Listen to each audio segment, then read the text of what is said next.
Ok. Entonces, en el 98 se enuncia por primera vez el concepto de preacondicionamiento oxidativo, ¿sí? Que es llevado a cabo por el ozono. Y como les decía la semana pasada, el principal blanco del ozono son los lípidos poliinsaturados que al ponerse en contacto con el ozono se convierten en lípidos hidroxiperoxidados y se van a convertir en lo que llamamos ozónidos, que son los mediadores del efecto del ozono. Como les decía la semana pasada, el ozono en segundos a minutos de ponerse en contacto con la sangre desaparece como tal y se traduce en la producción de sus dos mediadores principales, que son los que llevan a cabo los mecanismos de preacondicionamiento oxidativo, y son los ozónidos y el peróxido de hidrógeno. Los ozónidos son el resultado de la interacción del ozono con los ácidos grasos poliinsaturados. Ahora sí, ya es después de que volvieron a ver la clase de ayer, pasada y todo eso. ¿Qué es un ácido graso poliinsaturado? ¿Alguien me puede decir?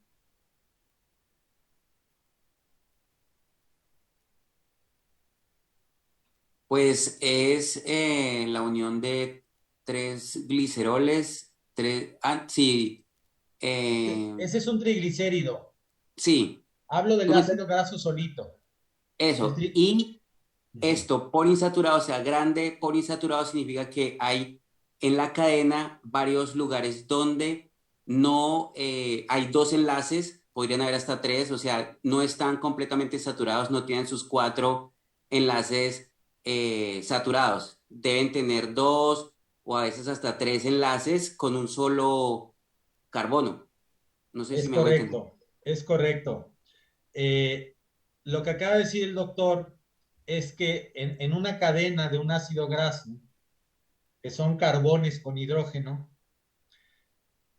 normalmente cuando está saturado es un carbón conectado con dos hidrógenos y dos carbones a los lados, y así sigue la cadena. Pero cuando está insaturado, desaparecen esos hidrógenos y dos carbones se unen en un doble enlace y por eso está insaturado. ¿Insaturado de qué? De hidrógeno. Y sí, precisamente cuando hablamos de un ácido graso poliinsaturado o insaturado, hablamos de dobles enlaces. Y como bien dice el doctor, podrían ser triples. Eso en la naturaleza o en la química orgánica se les llama alquinos, ¿verdad? Y a los dobles enlaces se les llama alquenos. Bueno, eso no importa. Lo que importa es que en la naturaleza existen en esta forma, sobre todo en los ácidos grasos vegetales y en el cuerpo humano, hay ácidos grasos con dobles enlaces entre los carbonos. Y ahí es donde el ozono le gusta atacar. Ahí el ozono ataca, rompe el doble enlace y forma lípidos peroxidados que transforman su estructura molecular y se convierten en los mediadores del ozono, que les llamamos ozónidos. Ajá. Su estructura molecular ya no es de lípido, ahora ya se convierte en una acetona o en un aldehído, y es oxidante. Y también en esta reacción que se llama reacción de Krieg, se produce también peróxido de hidrógeno. Entonces, los dos mediadores del ozono es el peróxido de hidrógeno y los ozónidos. Son los que van a llevar a cabo los efectos a nivel celular para provocar la hormesis o el preacondicionamiento de la célula. Uh-huh. Aquí tenemos una curva clásica farmacológica y tenemos una curva hormética que es la curva del ozono, en donde hay una dosis en donde inicia el efecto estimulante y hay una dosis en donde termina y se empieza a convertir en un efecto tóxico.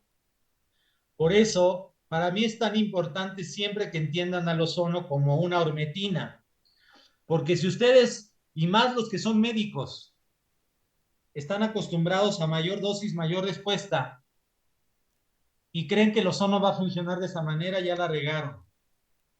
El ozono es una hormetina, no es un fármaco convencional. La dosis es fundamental. Hay concentraciones del ozono que van a provocar estimulación, son las que van a estar en el punto más alto de la curva estimulante, pero hay dosis que ya van a empezar a producir inhibición celular. Ya hay dosis que francamente serán tóxicas. ¿Ok? Entonces lo que dice este dibujito es que el ozono, al ponerse en contacto con los lípidos del cuerpo, empiezan a provocar una serie de cambios de adaptación a nivel celular. Aquí está, se los voy a traducir. Entonces, el ozono al ponerse en contacto con el plasma y los tejidos humanos va a oxidar biomoléculas, en este caso van a ser lípidos poliinsaturados del cuerpo, que va a generar mensajeros, los que yo llamo metabolitos del ozono, que son el peróxido de hidrógeno y los ozónidos, que van a tener como blanco células importantes del cuerpo, como son los eritrocitos, los leucocitos, las plaquetas, el endotelio, la médula ósea y otros tejidos, que van a provocar una señal estresante a nivel celular, que va a provocar una serie de cambios, flujo de iones, de presión energética, radicales libres, va a estimular algunos receptores dentro de la célula, factores de transcripción como este que es importantísimo, que es el NRF2 o el NF-kappa beta, que ya veremos qué es lo que provocan, que son fundamentales. Y al estimular todo esto va a empezar a producir como efectos aumentos de las enzimas antioxidantes, como la superóxido dismutasa, la catalasa, la glutatión peroxidasa, proteínas chaperones, factores de crecimiento, proteínas mitocondriales. El ozono es un reparador de mitocondrias, regulación de las proteínas que intervienen en el metabolismo del calcio. Todo al final, que es lo importante que tienen que entender, es que lo que va a hacer al final el ozono al provocar todo esto es aumentar la liberación de oxígeno a nivel de la sangre, porque la hemoglobina se hace más proclive. Decíamos la semana pasada, la curva de disociación de la hemoglobina se mueve a la derecha y se empieza a liberar más oxígeno de la hemoglobina. Puede haber activación o inhibición inmunológica, por eso dicen que el ozono es inmunomodulador. Depende de la concentración. Liberación de autacoides y factores de crecimiento, lo cual le permite al ozono tener propiedades de cicatrización. Incremento de la liberación de óxido nítrico, lo cual produce un efecto vasodilatador del ozono, que dijimos que era importantísimo para los pacientes con hipertensión arterial. Generación de eritrocitos superdotados. ¿Qué es un eritrocito superdotado? Pues al final del día era lo que les platicaba la semana pasada, que es un eritrocito que es mucho más flexible y es capaz de penetrar capilares más pequeños. Por lo tanto, aumenta la irrigación sanguínea. Regulación a la alta de enzimas antioxidantes. Ya lo vimos, ese es uno de los efectos. El ozono, al ser oxidante, va a provocar un preacondicionamiento oxidativo manifestado por el aumento de enzimas antioxidantes. ¿Ok? Ok. Uh-huh. Ok. Entonces, las dosis terapéuticas del ozono van a regular positivamente la síntesis de enzimas antioxidantes como la hemoxigenasa 1 y muchas otras. Les platicaba de Bocci y lean el libro de Bocci y lean los artículos de Bocci, el principal fisiólogo de la ozonoterapia. Uh-huh. Además, fíjese qué interesante lo que decía este artículo, que la síntesis de enzimas necesita la presencia de micronutrientes, por eso a veces que esté bien nutrido el paciente con micronutrientes que participan en la función de las enzimas antioxidantes, pues no resulta una mala idea, como los oligoelementos, como el selenio, el magnesio, el cobre, el zinc, ¿verdad? Este, eh, mm, entonces, este, vamos a hablar un poquito de oxidación. Después vamos a tener una clase de esto, pero es importante, ya que hemos estado hable y hable de oxidación, los mal llamados radicales libres o especies, bien llamados especies reactivas del oxígeno, son las sustancias que se producen en el organismo internamente, pero también pueden producirse en el exterior o puede aumentar su producción interna en estados como estados inflamatorios. Ajá. Son responsables cuando están en exceso de daño celular. ¿Alguien me puede platicar de qué es un radical libre o una especie reactiva del oxígeno? Uh-huh. Es el residuo, podríamos decir, la transformación del oxígeno, por ejemplo, en ese caso, si es oxígeno, que le falta un electrón en la última orbital que lo estabilice, que lo mantenga con sus orbitales estables y por lo tanto él con sus movimientos aberrantes buscará apropiarse de otro electrón para poder estabilizar su último nivel. Lo que sucede es que lo va a arrancar, no va a producir un ion, va a arrancar ese electrón destruyendo pues posiblemente esa molécula o ese átomo. Y si son Sí. muchos, entonces destruyen tejidos o lo que sea. Excelente respuesta. A eso le llamamos oxidación. Y lo que va a provocar es precisamente lo que dice el doctor. Los radicales libres o especies reactivas del oxígeno no les interesa el tipo de molécula, te destruyen proteínas, te destruyen lípidos, te destruyen carbohidratos, te destruyen DNA, RNA y lo que tengan a su paso. Entonces, tenerlos en exceso va a provocar daño celular.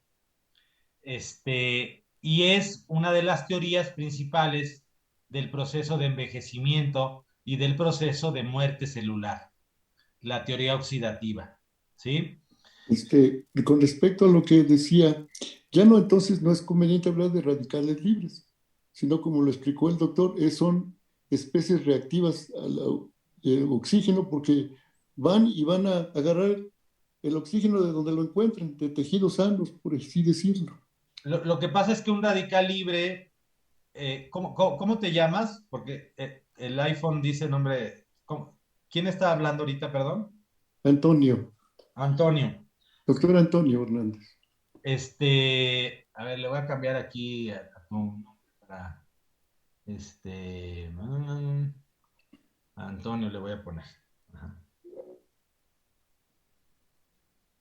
Ok, ya dice Antonio.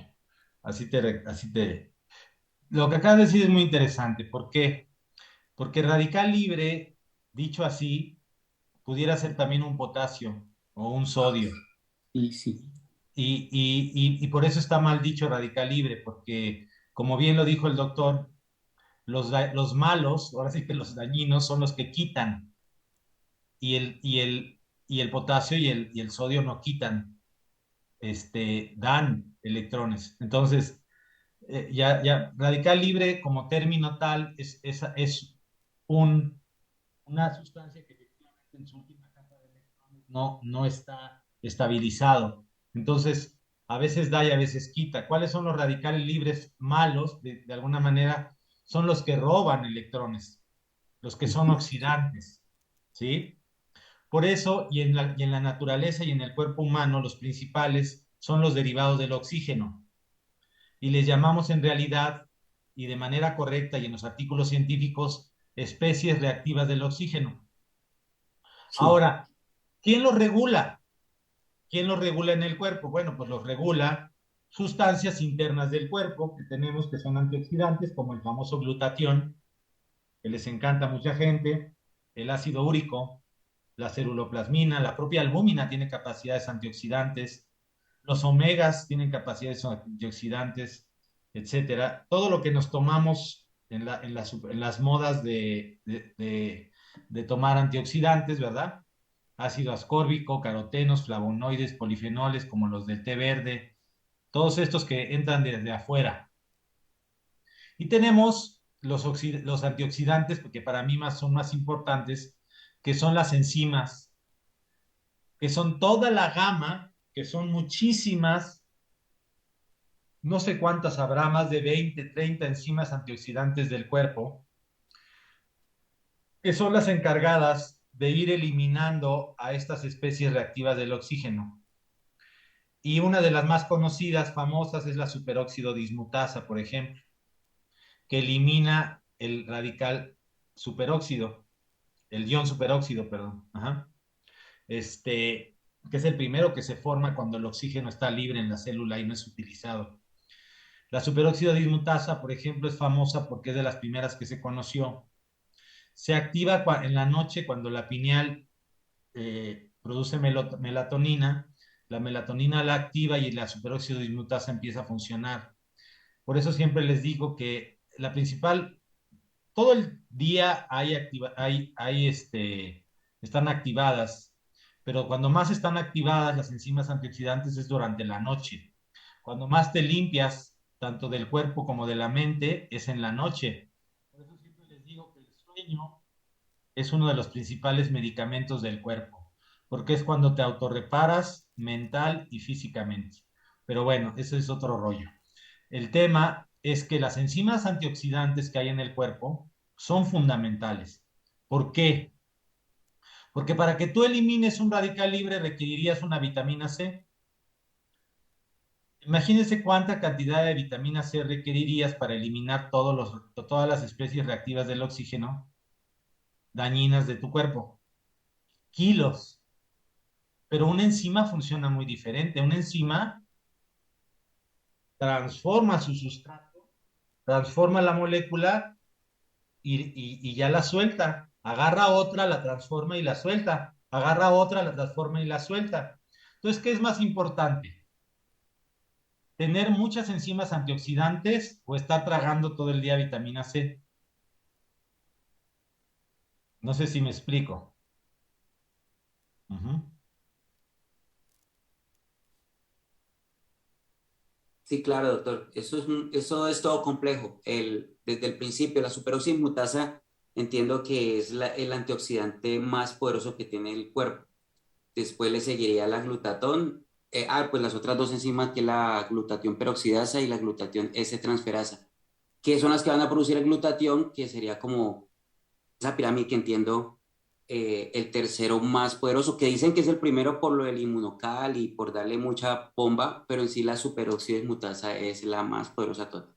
Es que las enzimas pueden procesar miles de moléculas oxidantes. En cambio, un glutatión eliminaría solamente un radical libre. ¿Estás de acuerdo? Es decir, y además hay un tema que no vamos a tocar hoy, pero que es sumamente interesante, que se llama estrés antioxidativo. Ahí se los dejo de tarea.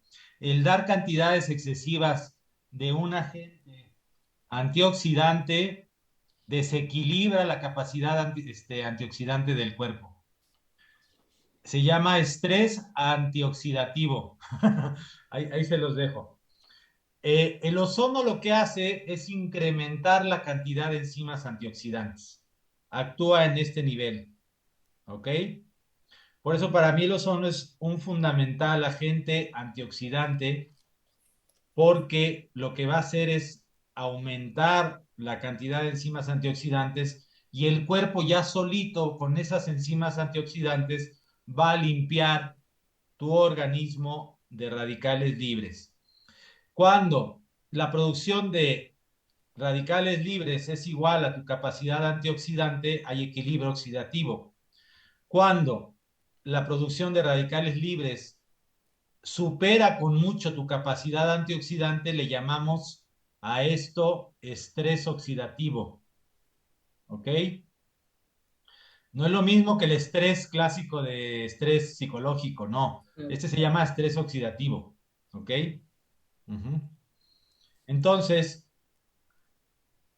lo que hace el ozono, entre muchas de las cosas que hace, y ya me voy a ir a la especificidad, ¿Hay alguna pregunta o comentario hasta este momento?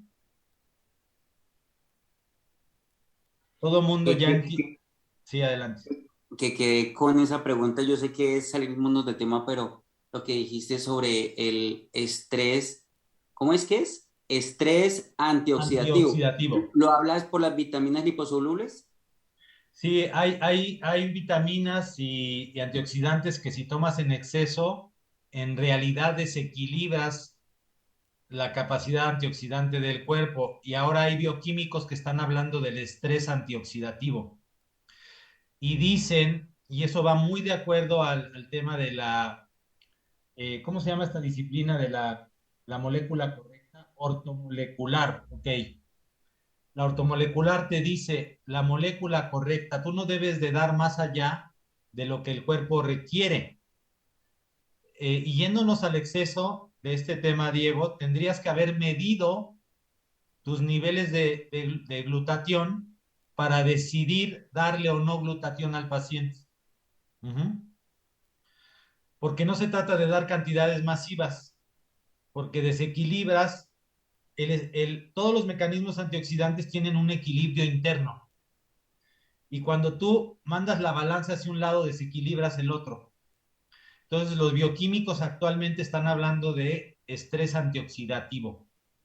Ajá. Sí, y hay unas enzimas que quedan bloqueadas. O Es sea correcto. que son muy poderosas, pero les falta o algunos minerales u otras vitaminas que ellas necesitan. Entonces, por más que estén esas enzimas, si hay una deficiencia, por ejemplo, de magnesio, de selenio, de vitamina C, de todo esto, entonces, del mismo complejo B, no van a poder ser expresadas. El mensaje sería que des lo que requiere el cuerpo, que no des cantidades masivas a lo pendejo de sustancias. ¿Sí me explico o no? Sí, señor, una aclaración, profe. En la parte de las lipotróficas, podríamos decirlas, está bien. En las hidrofílicas, nosotros tenemos un concepto de que no hay intoxicación. Por ejemplo, podemos poner vitamina C en 6 horas, todo el proceso que, es, que se necesita para que salga está prácticamente garantizado. Así haya dolor de cabeza, Por ejemplo, sensaciones de deshidratación. tú hablas de En dosis algunos, que es el masivas, 20% de los pacientes, por su característica genética. tú hablas de dosis masivas que tiene también un efecto quelante y todo eso. Eh, y que es muy bueno. Sí, estoy de acuerdo, pero vamos a estudiarlo en su momento, ¿te parece? Sí, sí, Eh, señor. Sí, claro. y buscamos algunos artículos del tema y discutimos qué tan bueno es dar cantidades masivas de algunas sustancias o qué tan Perfecto. no bueno es. Ajá. Este, pero bueno, entonces, cuando das, y bueno, entonces ya todo el mundo entiende lo que es un radical libre, ¿no? Y la importancia de las enzimas antioxidantes para limpiarlos del cuerpo. Adelante, Frank.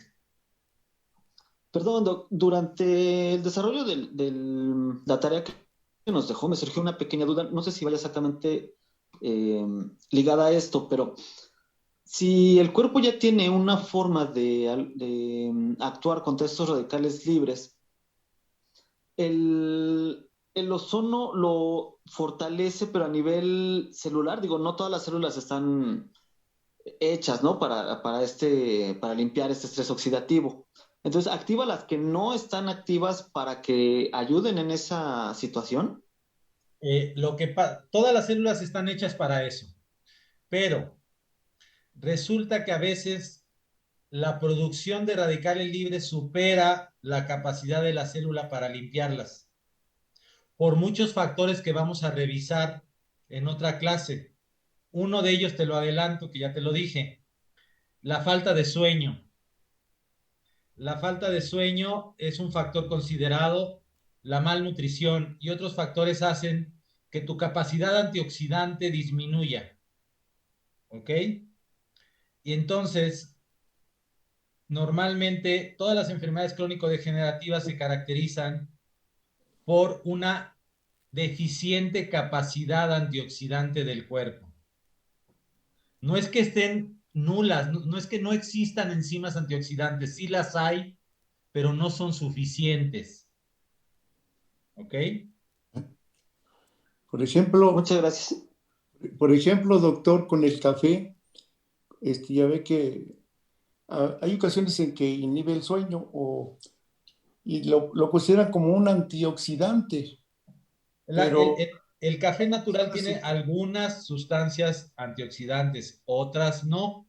Ah, Algunas son estimulantes como la cafeína, que es un alcaloide, que lo que hace es bloquear una enzima dentro de la célula que se llama AMP ciclasa, sí, es acetilcoli, ay, se me fue ahorita el nombre, y hace que siempre haya AMP cíclico y eso acelera el funcionamiento celular, por eso te estimula. Ajá. O sea, sí tienes cantidades antioxidantes, pero el café también estimula. Tiene muchas sustancias diferentes. ¿Ok? Hay dos Entonces, sustancias que se llaman biterpenos. Ahora está en los estudios se está mostrando de que también tiene poderosos efectos antioxidantes el cafeol y el caveol. Y hay otro, pero se me está pasando por ahorita, pero eso se le llaman biterpenos, que anteriormente se estudiaron desde 1900 y piquito con lo de los enemas de café, que después Gerson expuso. Y ahora, hoy, en la actualidad, hay ya estudios que muestran que ese café orgánico como tal también tiene esos mismos componentes que actúan como anticancerígenos. ahora fíjate algo interesantísimo que acabas de decir y bueno, nos estamos saliendo un poco, pero son terpenos. Los terpenos tienen propiedades apolares, o sea, son como los lípidos. Por lo tanto, podrías extraerlos con sustancias apolares. En cambio, los alcaloides como la cafeína tienen carga. Podrías extraer los terpenos sin extraer tanta cantidad de cafeína, por poner un ejemplo, ¿sí? Porque la cafeína es un alcaloide y tiene carga. Los alcaloides normalmente se caracterizan por tener nitrógeno en su estructura molecular. Eh, y la cafeína es un estimulante, es una metilxantina que tiene una propiedad estimulante. Entonces, si bien el café tiene cosas buenas, pues también tiene la cafeína, que no es que sea mala, porque yo sin mi café de la mañana, pues no despierto. Pero yo ya no tomo café en la noche porque ya no duermo. Ajá. Claro, y Este, además hay efectos, o sea, hay muchas cosas. De los terpenos, que hay muchos, porque la moriga también los tiene, en estos se les puso ese prefijo bi, biterpenos. ok. Este, por ejemplo, cuando se dan sustancias para la ansiedad, por ejemplo, como las citalopram, ¿por qué prohíben mucho el café? Porque saturan los receptores. O sea, sucedería lo mismo cuando dice que si se dan en exceso vitaminas, porque la mayoría de la gente dice, te sientes mal, te vamos a dar vitaminas, y ya ve que hay muchas marcas, pero las vitaminas en exceso también hacen daño. sí, ahí es un tema a lo mejor de una clase de nutrición y a lo mejor lo tocamos si quieren algún día el tema en cuanto al ozono, ¿no? Y en cuanto al Para equilibrio que, para que actúe mejor oxidativo. el ozono. Eh, La pregunta es para eso. Usted dice que así el es. sueño es fundamental, el sueño, y que no Es se pase uno de exceso de vitaminas. el sueño es para mí uno de los mejores medicamentos de la vida, Antonio. Sí, Siempre se lo receto a los pacientes, porque además nuestra cultura moderna le ha restado tiempo al sueño y es uno de los graves errores y uno de los causantes de muchos problemas de salud. Si tú no duermes, para empezar, estás cansado y estás irritable, ¿sí o no? sí. Ujú. Y tu cuerpo no se recuperó. Y nuestra cultura moderna le ha ido restando horas al sueño, pero el ser humano debe de dormir, debe de descansar. Es tan importante el sueño como la vigilia, ¿sale? Pero bueno,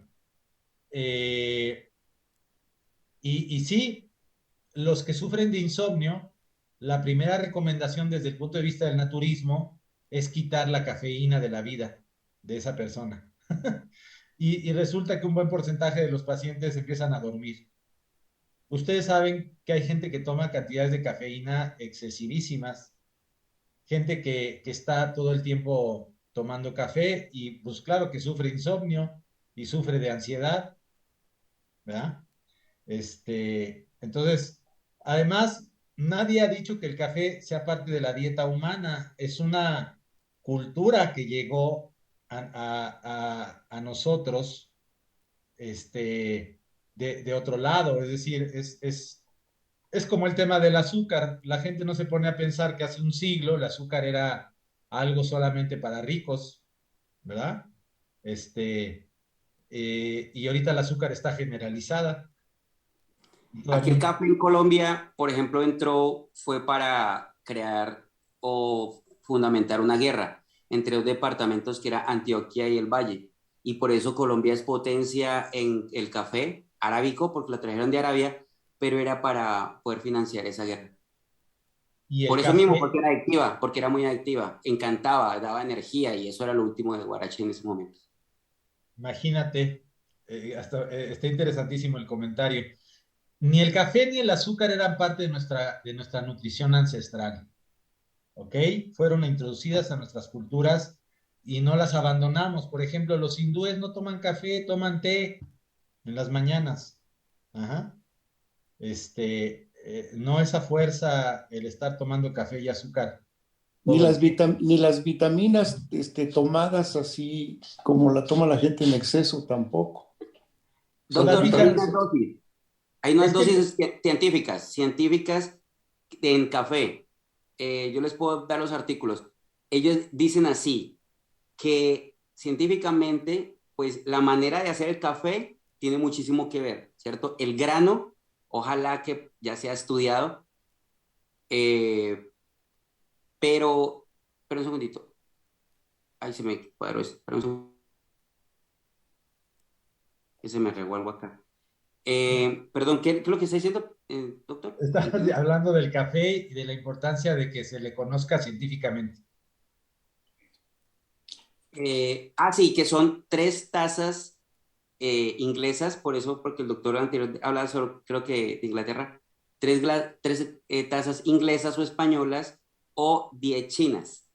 Igualmente, pues eso estudiado, digamos, en masa, en grandes, igualmente, como tú lo dices, todos somos diferentísimos. A una persona nunca le va a hacer efecto el café, mientras que el otro ni siquiera lo deja dormir. A uno le da gastritis y náuseas y al otro se toma 10 y ni siquiera le hace nada, ¿cierto?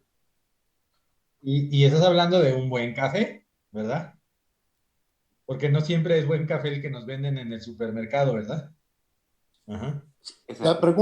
la pregunta, doctor, era con respecto a que si usted pone un ozono, pero si la persona no duerme bien y tome grandes cantidades de café y, por ejemplo, o de vitaminas, pues no va a ser el efecto. Ah, no, sí va a ser el efecto igual, el ozono. Claro que va a mejorar al paciente.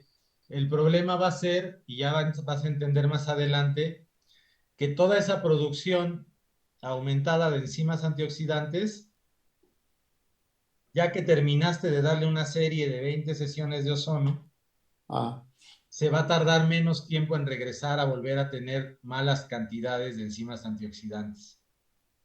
Si una persona llevara una dieta y una vida sana, tú ya le mejoraste la capacidad antioxidante y ese efecto va a durar muchos más meses. Pero si sus hábitos son perjudiciales, va a regresar en menos meses. Por ejemplo, Bochi calculaba que las personas regresan a tener sus mismas cantidades de enzimas antioxidantes 6 meses después de haber hecho una serie de ozonoterapia. Ajá. Y me estoy súper adelantando, ¿eh? Pero la respuesta siempre me preguntan, ¿y por qué vuelve a regresar a tener mal su sistema antioxidante? Pues por sus hábitos, así de pues simple, sí. ¿sí? Bueno, entonces, vámonos a la especificidad. Las concentraciones de ozono a través de los ozónidos que generan son capaces de inducir al factor NRF2, factor eritroide relacionado al núcleo, que es una sustancia, una molécula que está fuera del núcleo en el citoplasma y que al ponerse en contacto con los ozónidos se desacopla de otra molécula y penetra el núcleo celular. Esto induce que los genes que se dedican a producir enzimas antioxidantes se activen, ¿ok? Pero no solamente esto, el factor NRF2 activa muchos otros genes que se le llaman genes ARRE, que tienen que ver con la homeostasis proteica, con los mecanismos de desintoxicación hepáticos, reparación del DNA. Fíjense, biogénesis mitocondrial producen proteínas para las mitocondrias, para la membrana mitocondrial, funcionan en el metabolismo de proteínas, lípidos y carbohidratos. Aquí hay una tabla de un artículo en donde explica que el ozono, al activar la translocación del factor NRF2 al núcleo, produce la activación de los genes ARRE que empiezan a producir todos estos efectos que les acabo de decir y que tienen beneficios en muchos padecimientos. Bueno, en general, una de las cosas rescatables es que lo que aumenta el factor NRF2 a través del ozono es el aumento de producción de enzimas antioxidantes. ¿Ok? Y muchas otras cosas importantes. Por eso, y también es interesante que ustedes conozcan que los mecanismos de autorreparación de la ozonoterapia se conocen a profundidad. ¿A qué tanta profundidad? Pues les estoy hablando a nivel del núcleo, ¿ok? El ozono tiene años ya de estudio, tiene miles de artículos científicos, ¿ok? Y les enseña este aspecto. Este es un artículo padrísimo que por ahí tengo, si quieren después se los paso, para que vean cómo se conoce perfectamente cómo es que el ozono activa a todos estos genes que como resultado final dan el aumento de producción de enzimas antioxidantes y de otras proteínas muy importantes para la mitocondria. La mitocondria es importantísima en el cuerpo, ¿ok? Es el origen de la energía de nuestro cuerpo. Y el ozono la repara en muchas formas, solamente les estoy dando una, ¿sí? Bueno.